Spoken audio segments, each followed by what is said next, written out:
여러분들을 사랑하고 또 축복합니다. 여러분들과 이렇게 예배 때 이렇게라도 만날 수 있는 것이 저에게는 굉장히 큰 힘이 됩니다. 여러분들은 어떻게 느끼실지 몰라도 저는 굉장히 좋습니다. 여러분들 예배에 참석하고 또 설교할 수 있다는 것이. 근데 하나님의 계획은 또 다른 데 있는 듯 합니다. 작년 연말에 제가 굉장히 몸이 안 좋았던 때가 있었습니다. 그래서 젊은이 교회 예배도 한동안 제가 섬기지 못했었던 적이 있었죠. 그때 의사 진단이 굉장히 위험한 상태의 목사님이 계십니다. 그래서 목사님이 조금만 더 무리하게 되면 아주 쓰러지셔서 제대로 설교도 목회도 못 하실 수가 있습니다. 지금 목사님이 조절하셔야 됩니다 하는 굉장히 심각한 경고를 제가 들었어요.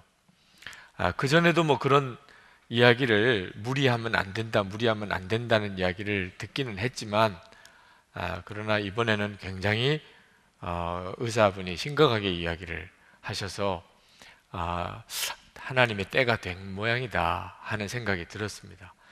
저에게 있어서 가장 힘든 날이 주일이에요. 주일 아침에 5시부터 이제 저녁까지 이렇게 1, 2, 3부는 우리 이제 본교회 설교를 하고, 그리고 이제 젊은이 교회 설교를 또 준비해서 하고, 그리고 이제 그 뒤에 회의도 하고, 특히 이제 오늘 같은 경우에는 조금 전에 우리 본교회 모든 그 부서장들 세미나 설교를 하고 지금 불이 나게 내려왔는데요. 이런 일이 이제 주일마다 겹치다 보니까 주일에는 완전히 제 몸이 과부하 상태에 들어가서 이런 리듬이 한 10년 정도쯤 오고 나니까 목사님 더 이상 이렇게 하시면 안 됩니다.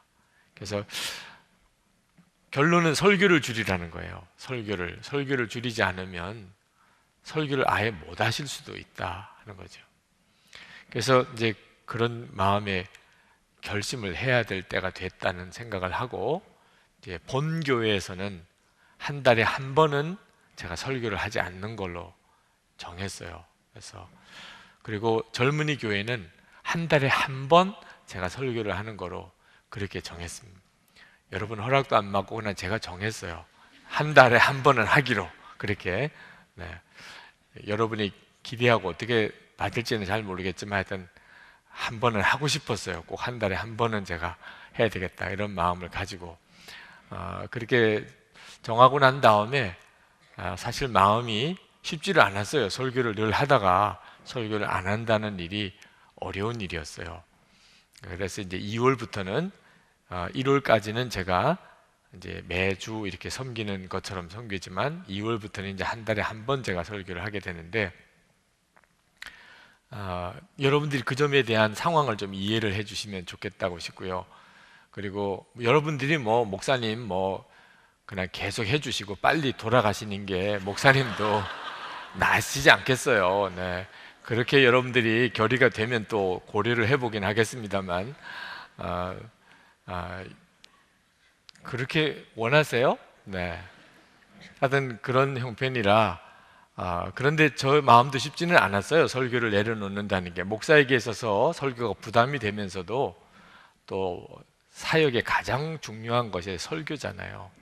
근데 하나님의 마음이 하나님께서 이 일을 통해서 지금까지 해오던 것과 비교가 안 되게 놀라운 일을 하시겠구나, 그런 마음이 저에게 들어와요. 그리고 정말 여러분의 세대에 하나님이 세우시는 놀라운 설교자들을 하나님이 일으키시겠구나.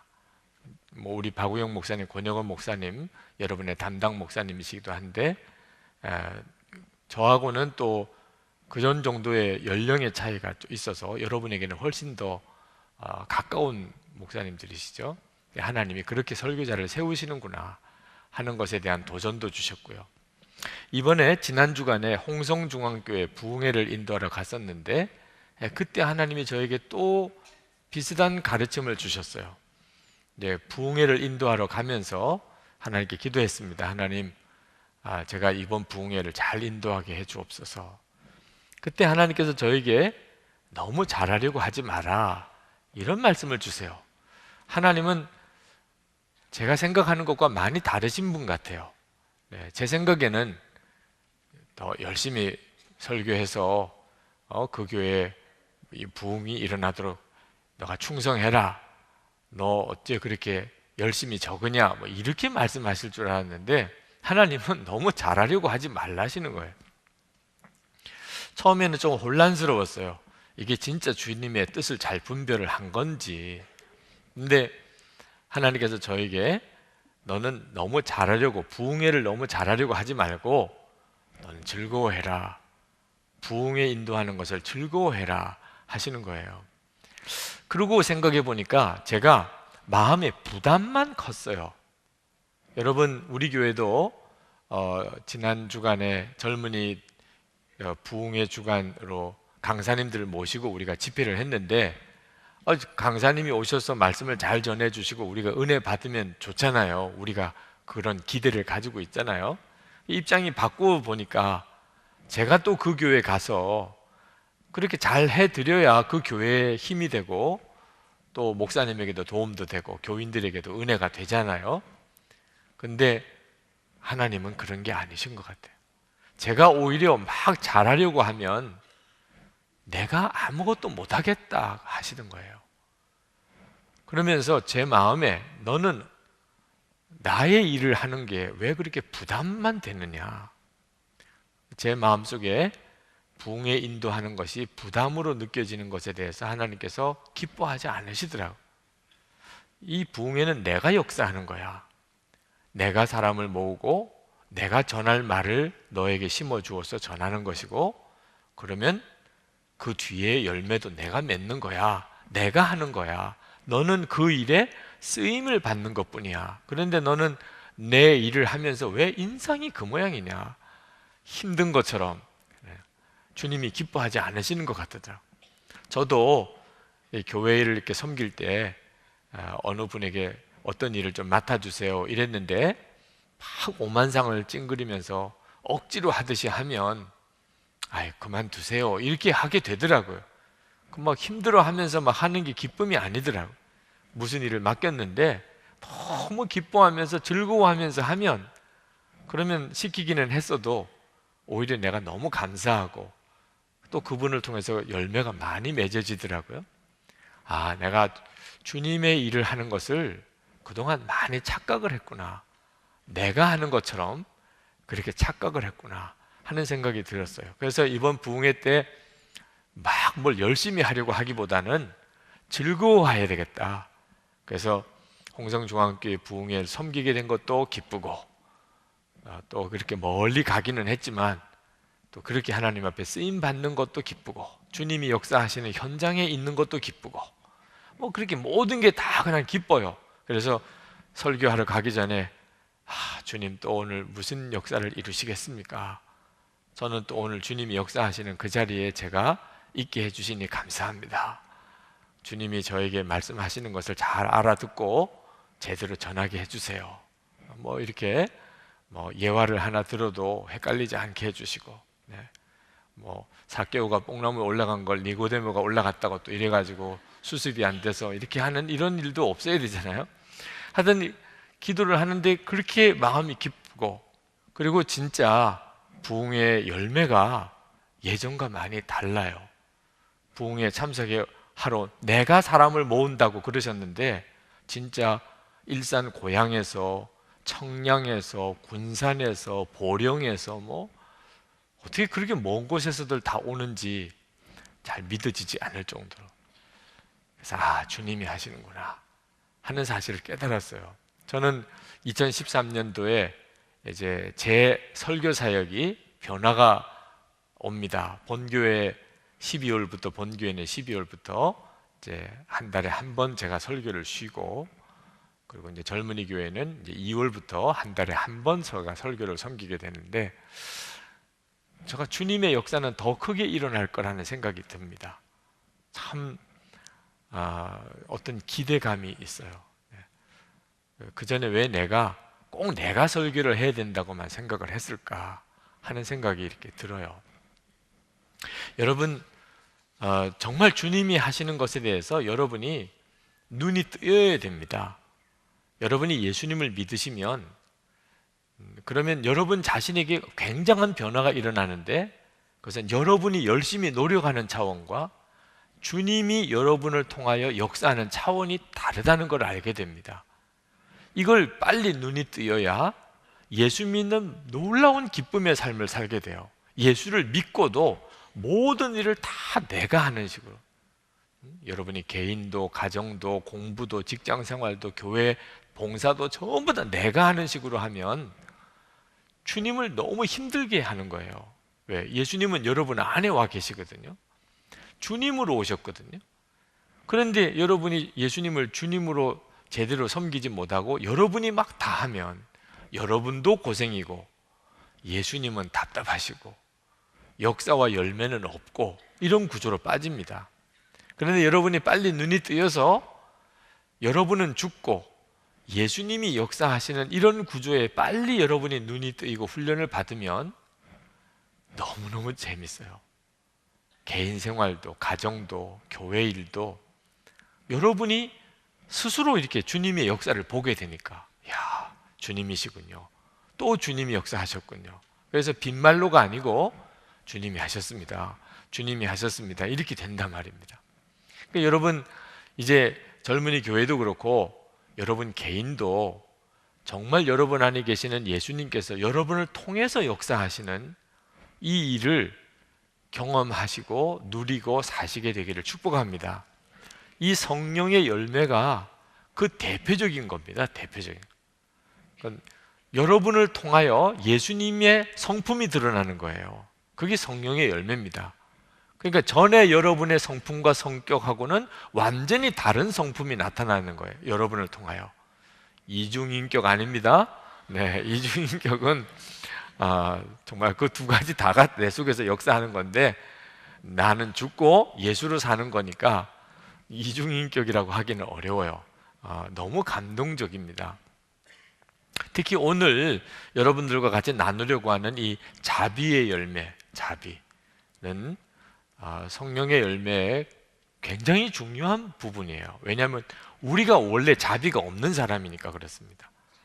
우리가 다른 사람을 배려하고 특히 나에게 뭘 잘못한 사람에게 내가 그에게 사랑을 주는 일은 우리 본성에는 없습니다. 잘못한 사람에게 내가 안갚음을 하는 거죠. 내가 나에게 뭘 잘못한 사람에게 복수를 하는 거죠. 그죠? 아니면은 그냥 참고 피해버리든지, 내가 그 사람을 품어주고 사랑한다는 것은 기적이죠. 근데 이런 열매가 맺어지는 거예요. 자비가. 원래 우리는 하나님으로부터 구원의 축복을 받은 것이 자비 때문입니다. 하나님이 자비로우셔서 우리가 구원을 받은 거예요. 우리는 지옥에 갈 수밖에 없는 죄인이었잖아요. 당연히 지옥이죠.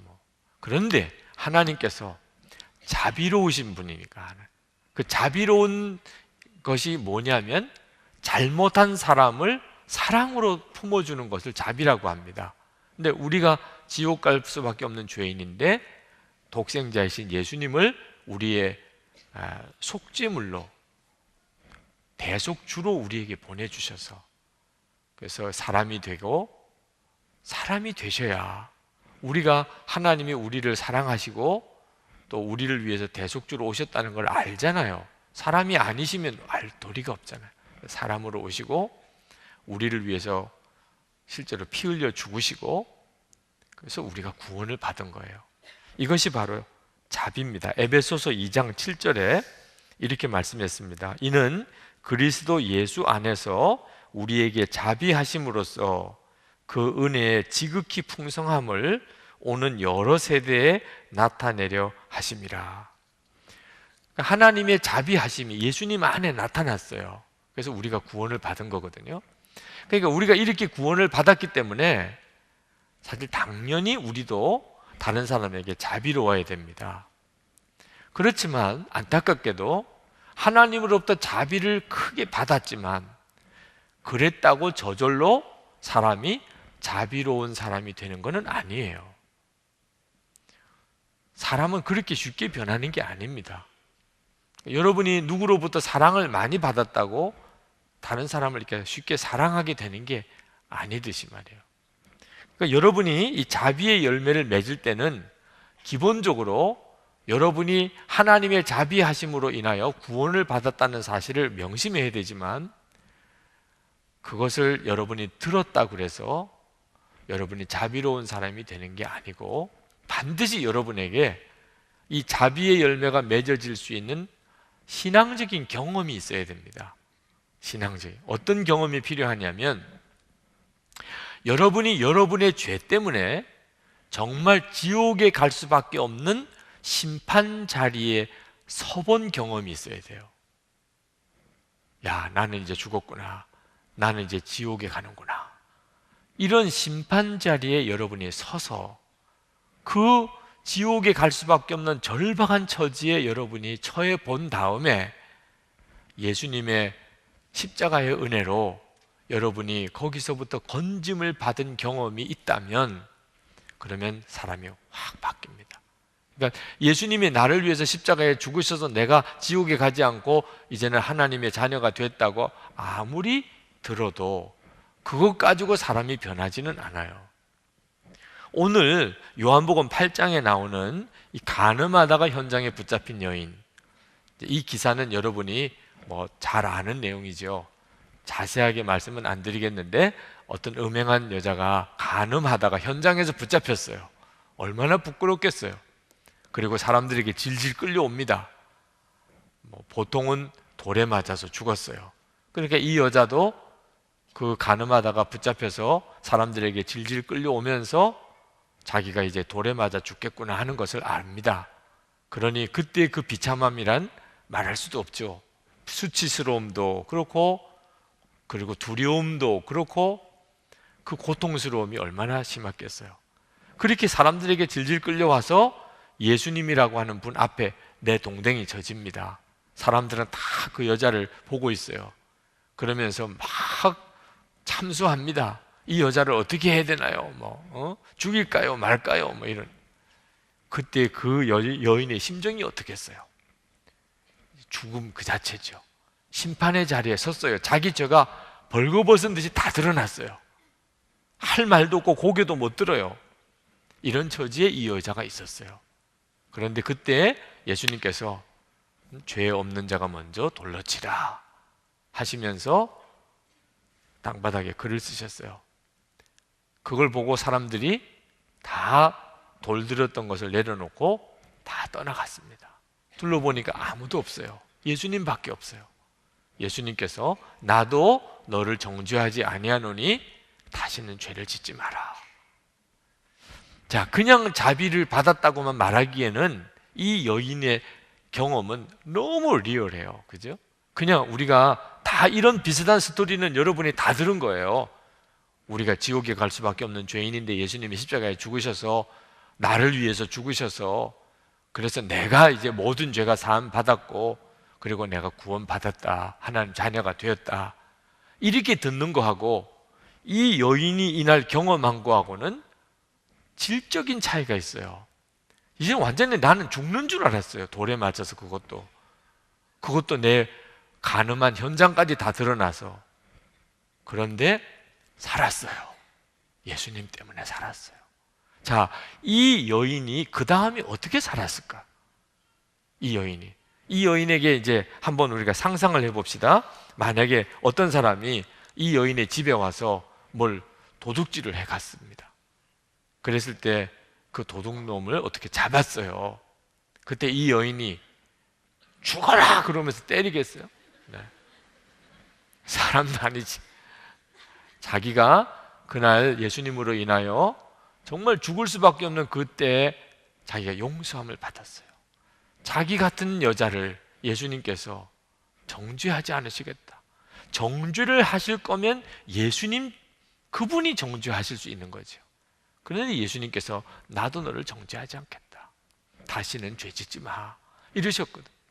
그러니까 이 여인은 그 다음에 누가 뭘 잘못해도 그는 달랐을 거예요. 용서하는 게 힘들지 않았을 겁니다.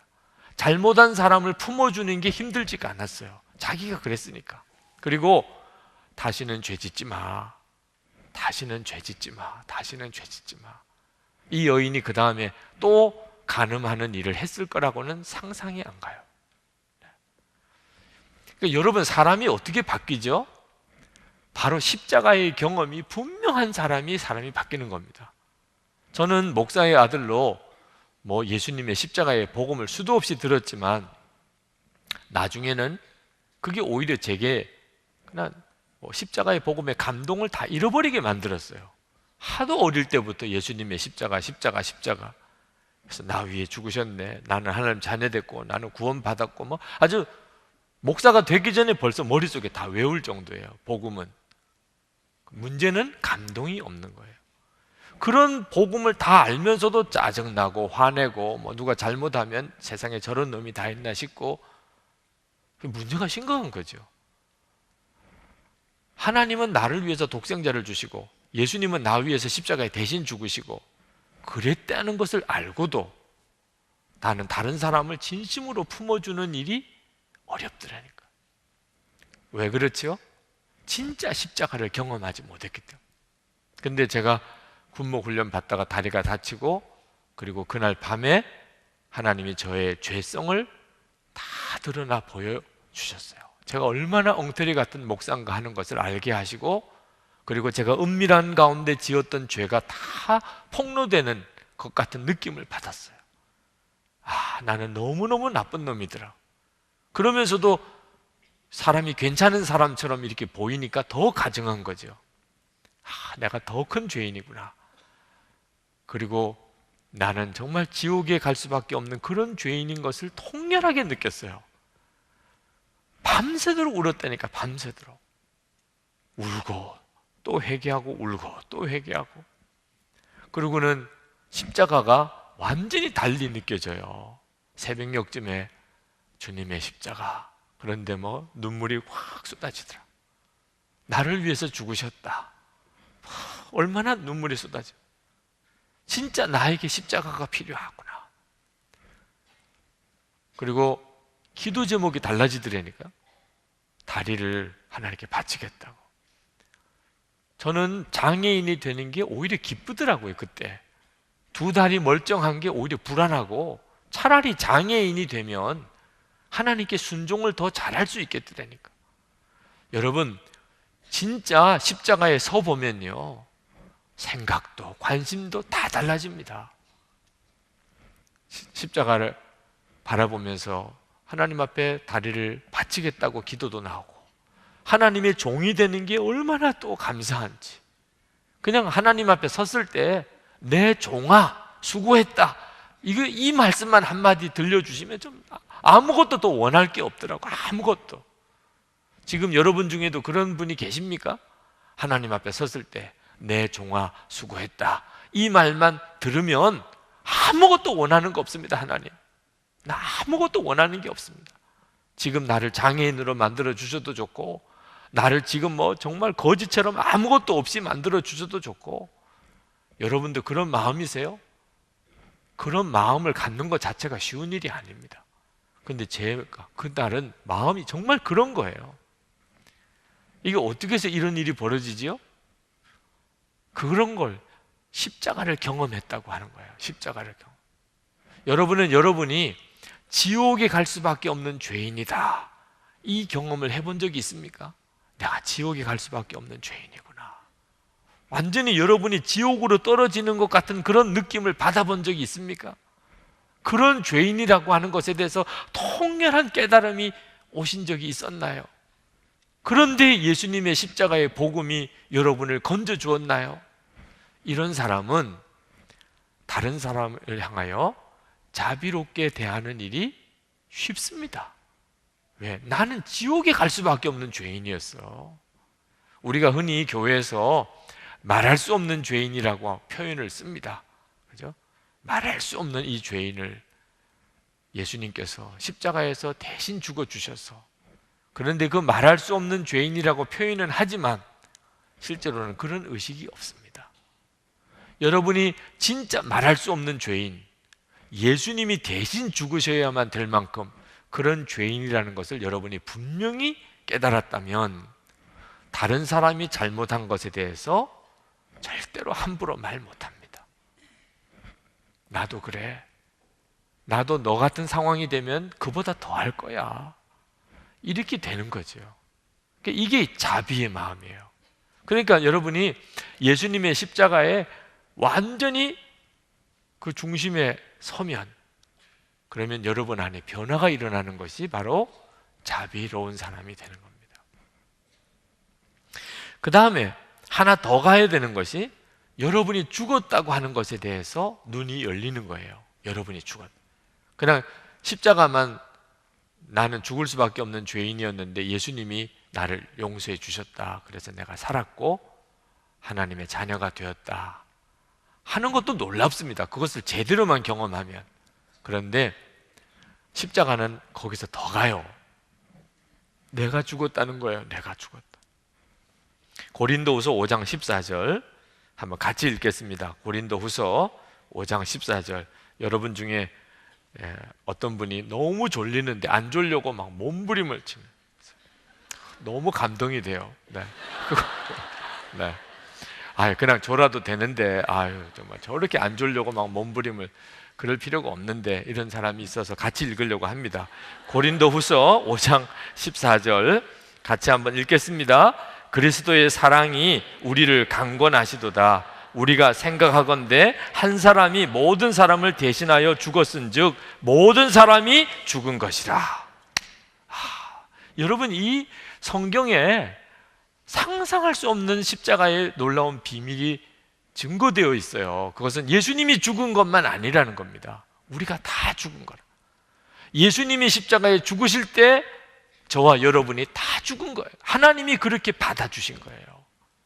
그래서 우리 죄가 사함을 받은 거예요.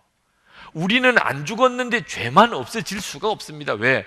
우리 자신 속에 죄가 박혀 있는 거예요. 나는 안 죽었는데 죄만 없어질 수가 없다니까. 내가 죽었으니까 죄가 끝난 거예요.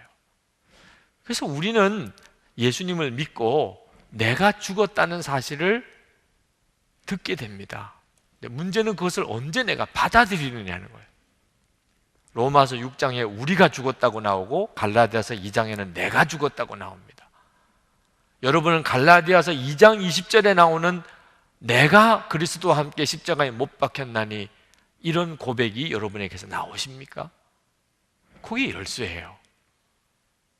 내가 죽었다 하고 이렇게 고백이 나올 때 우리는 용서 못할 사람이 없습니다. 비로소 자비로운 사람이 되는 거죠.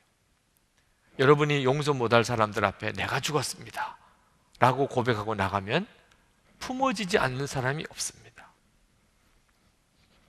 여러분, 여러분이 죽는 것은요 예수님이 죽여주는 게 아닙니다. 죽여주세요. 주님도 대책이 없어요. 왜?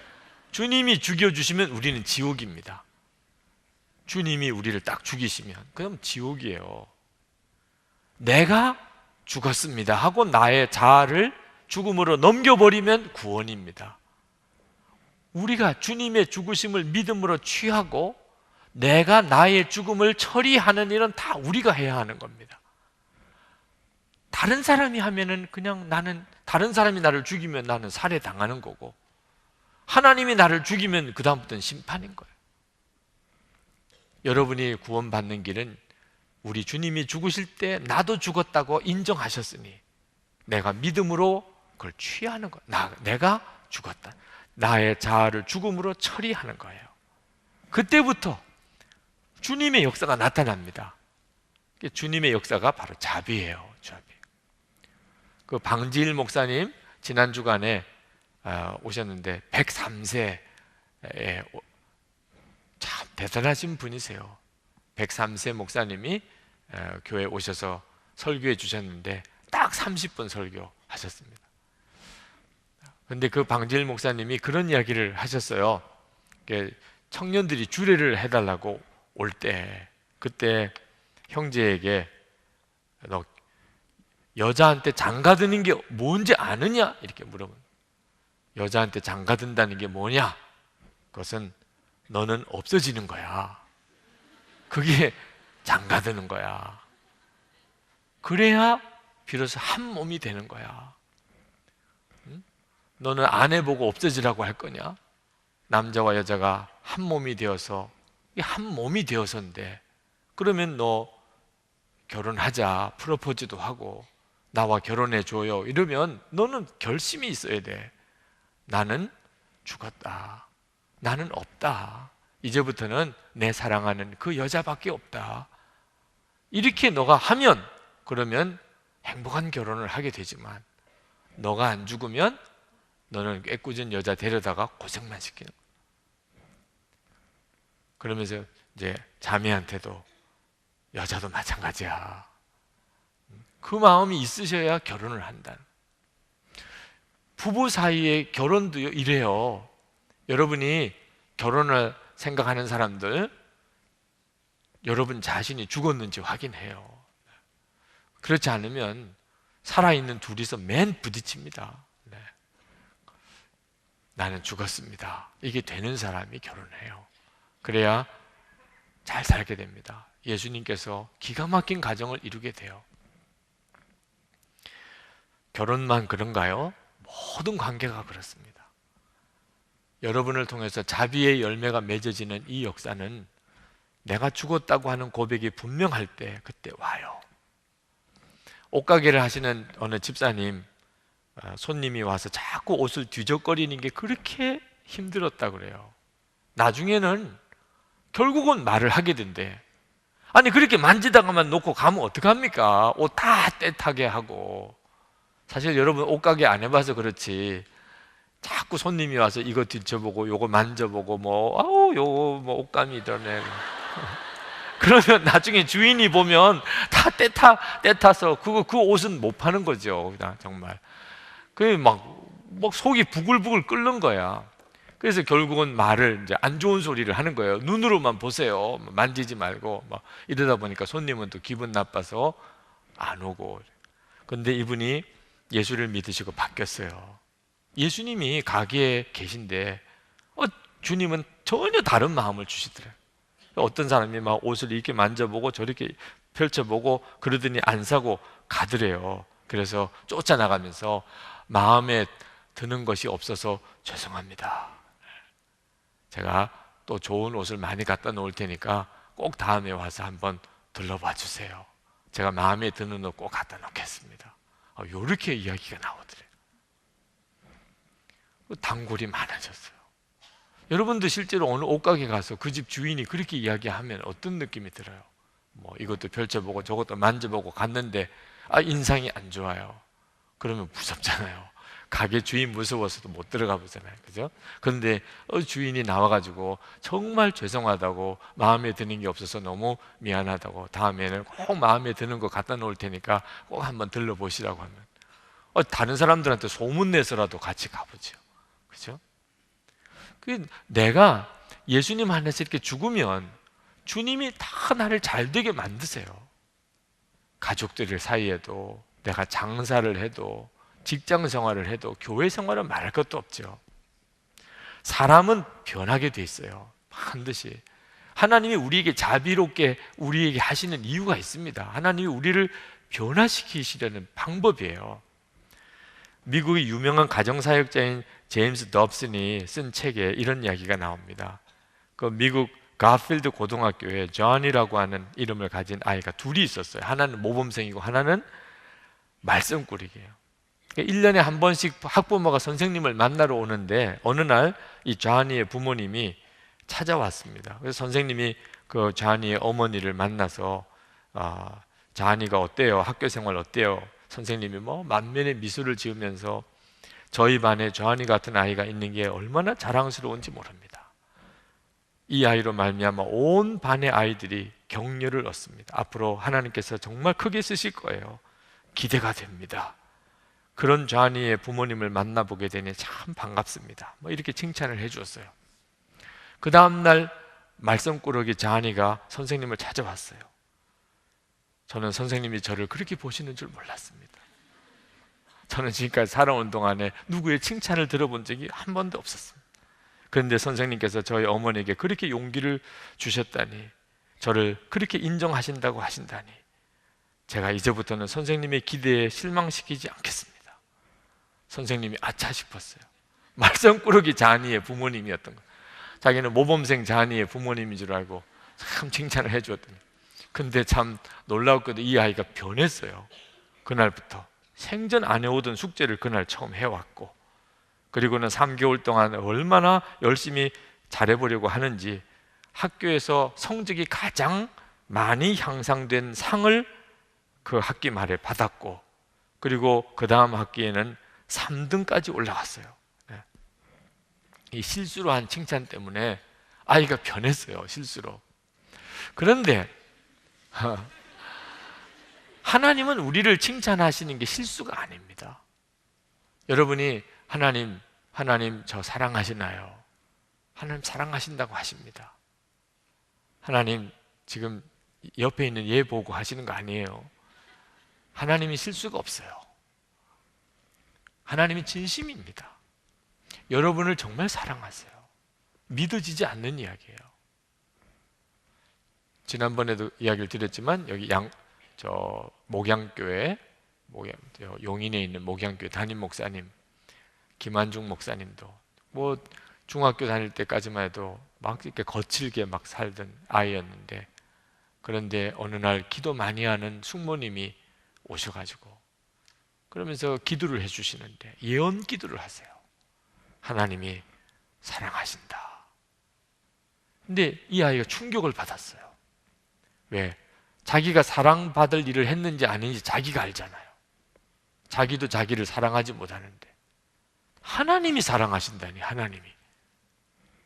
그리고는 교회로 울면서 뛰어갔어요.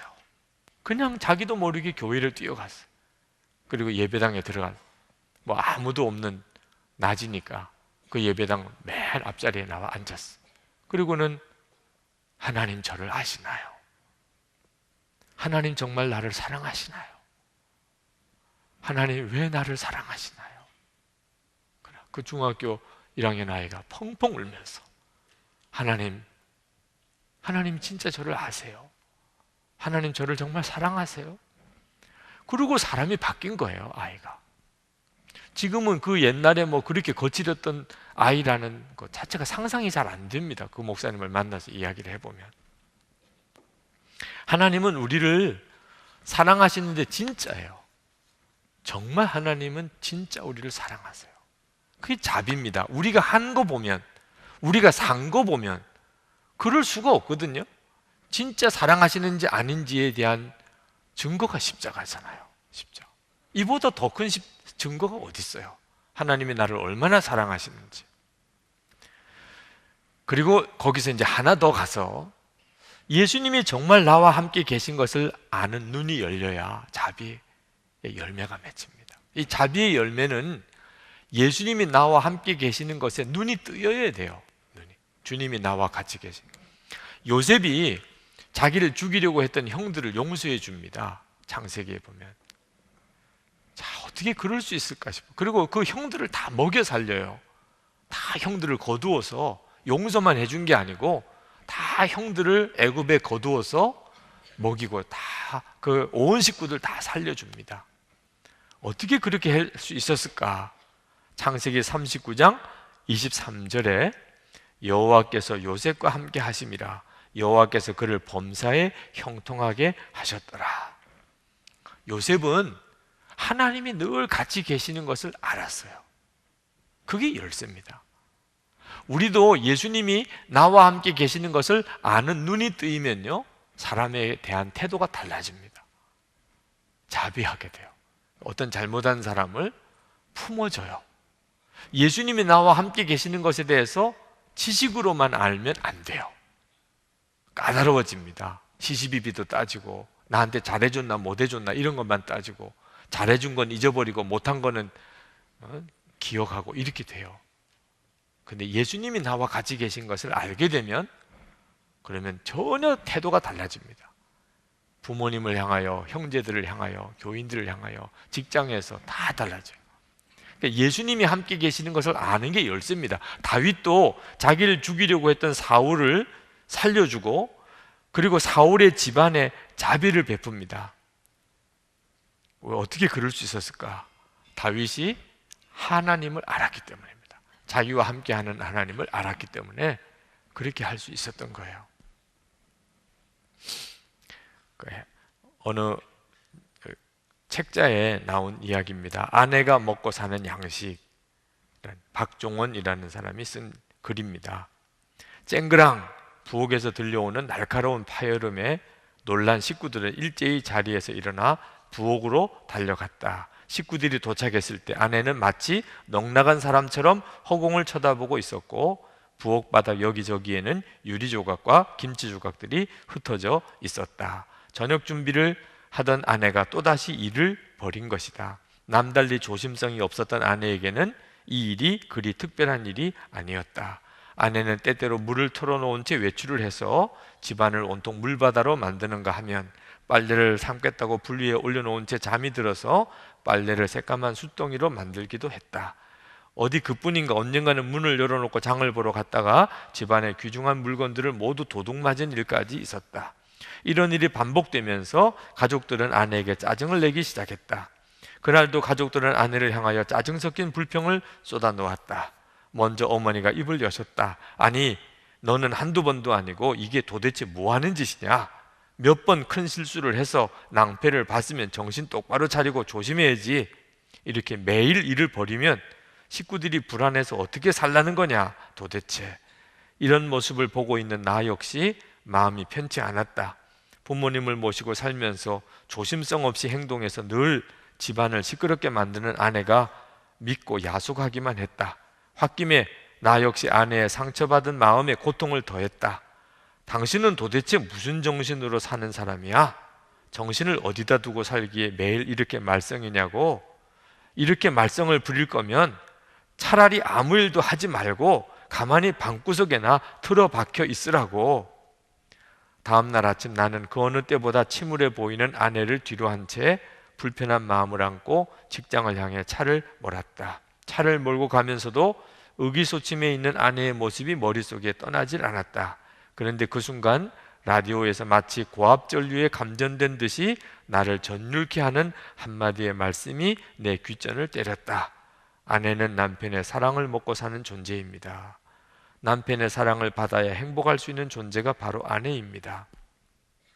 매일 아침 9시 30분에 극동방송에서 방송되는 말씀이었다. 다른 사람보다 출근 시간이 늦었던 나는 늘 차 안에서 그 방송을 들어왔다. 하지만 그날의 말씀처럼 마음에 강하게 부딪혀 오는 일은 흔치 않았다. 아내는 남편의 사랑을 먹고 사는 존재라는데, 과연 나의 아내는 이날까지 무엇을 먹고 살아왔던가? 꽃다운 나이에 장남에게 시집와서 시부모님을 모시고 고생하며 살아왔는데 내가 아내에게 주었던 것은 과연 무엇인가? 생각이 여기에 미치자 코끝이 찡해왔다. 그리고 눈물이 주체할 수 없이 흘러내렸다. 그날 밤 나는 난생 처음으로 꽃을 사들고 집에 들어갔다. 그게 웬 꽃이냐고 묻는 식구들의 말에 좀 쑥스러웠지만 그날은 아내를 위해서 얼마든지 그 쑥스러움을 참을 수 있었다. 부모님께 인사를 드리고 곧바로 안방으로 들어온 나는 나를 따라 들어오는 아내를 왈칵 끌어안았다. 무슨 영문인지 모른 아내는 나를 밀어내려고 했지만 나는 더욱 힘을 주어 아내를 안았다. 그리고 아내의 귓전에 이렇게 속삭였다.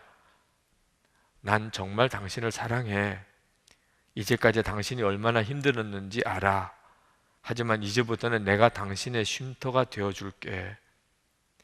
이 말을 하고 있는 동안 나의 셔츠는 아내의 눈물에 촉촉이 적셔지고 있었다.